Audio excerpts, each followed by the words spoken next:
किसी नगर में एक राजा रहता था।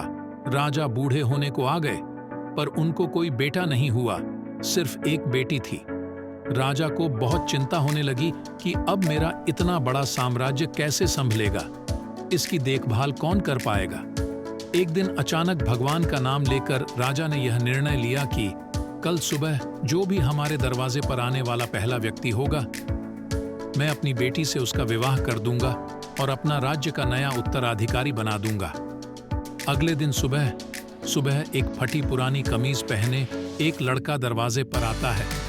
राजा ने वचन के कारण अपनी बेटी की शादी उस लड़का के साथ कर देता है और अपना सारा राज पाट उसे देकर पहाड़ों पर सन्यासी बनकर चला जाता है। अब ये नया राजा राजपाट के बारे में जानकारी इकट्ठा करने की कोशिश करता है। राज्य कैसे संभालना है, युद्ध में कैसे जाना है, क्या तैयारी होनी चाहिए ताकि बहुत अच्छा राजा साबित हो। उसने अलग अलग काम अपने अलग अलग मंत्रियों को दे रखा था, जैसे राजकोष वित्त मंत्री को, सेना की बाग डोर सेनापति को और ऐसे ही अन्य कई मंत्रियों को अपने मंत्रिमंडल में शामिल कर रखा था। नए राजा के संचालन में राज्य बहुत बढ़िया से चल रहा था। सारी प्रजा पुराने राजा की बहुत तारीफ कर रही थी कि क्या राजा चुना है महाराज ने। समस्त प्रजा के हमदर्द बनकर सदैव खड़े रहते हैं। यहाँ राज्यसभा के समस्त कमरे में समय समय पर सब आ जा सकते थे, लेकिन एक कमरे में सिर्फ राजा ही जाते थे। ये इस कोठरी में 10-15 दिन में जाते थे और किसी को जाने की अनुमति नहीं थी, यहाँ तक कि रानी को भी नहीं। अब समस्त दरबारियों को जिज्ञासा हुई कि आखिर इस कमरे में ऐसा क्या है कि कोई उसके अंदर देख भी नहीं सकता। जानने की इच्छा सभी को थी, लेकिन कोई पूछ नहीं पा रहा था। फिर बड़ी हिम्मत करके वित्त मंत्री ने पूछ लिया कि माफ कीजिएगा राजा साहब, आखिर इस कमरे में प्रवेश करना वर्जित क्यों है? क्या है इस कोठरी में? राजा ने उन्हें डांट दिया और कुछ नहीं बताया। कुछ दिन बाद सबने कहा कि जब सेनापति ही पूछे हैं तो इनकी बात राजा को माननी पड़ेगी। जब सेनापति राजा से कमरे के बारे में चर्चा किया तो राजा ने उन्हें भी कुछ नहीं बताया।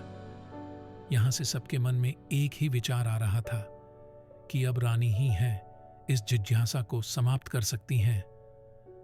सब ने रानी से कहा कि आखिर इस कमरे में ऐसा क्या है, महाराज आपको भी जाने की अनुमति नहीं देते। फिर रानी ने राजा के पास जाकर एकदम जिद पकड़ ली कि अब तो मुझे जानना है। राजा के बहुत समझाने के बावजूद भी जब रानी नहीं मानी तो उन्हें ले गए और कमरे का दरवाजा खोला। देखा तो उसमें कुछ भी नहीं था। एक फटी कमीज और कुछ फटे कपड़े टांगे थे। सबने यह देखकर हैरान हो गए थे। राजा ने बताया कि मैं अपने शुरुआत को याद करने के लिए यहाँ आता हूँ।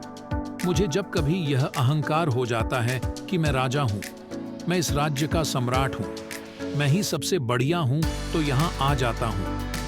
आधे घंटे बैठा रहता हूँ, अपने शुरुआत को याद करता हूँ और अपने आप को बताता हूँ कि मैं यही था, यही मेरी शुरुआत थी।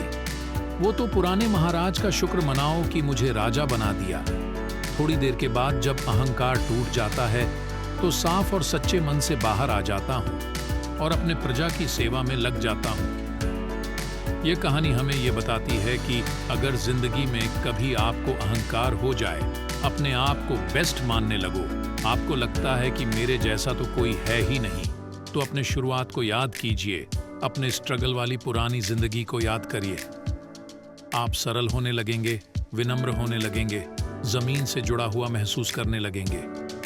इसीलिए कहा जाता है कि पैसा इंसान को ऊपर ले जाता है, इंसान पैसा को कभी ऊपर नहीं ले जा पाता।